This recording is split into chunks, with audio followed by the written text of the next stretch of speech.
In today's video, I'm going to teach you how to recall an email in Microsoft Outlook.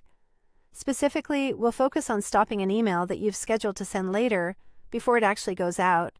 This is perfect for those moments when you've clicked send later, noticed a typo, or just changed your mind. Here's the key idea.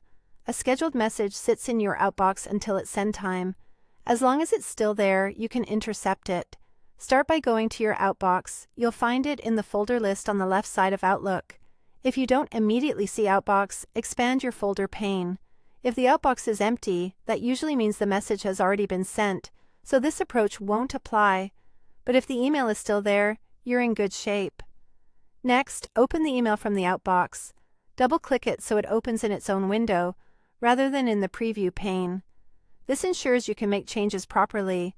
When it's open, take a moment to confirm it's the correct message and note the scheduled send time. If you scheduled it using delayed delivery, there will typically be a delivery time set behind the scenes. Keeping the message open also pauses you long enough to think through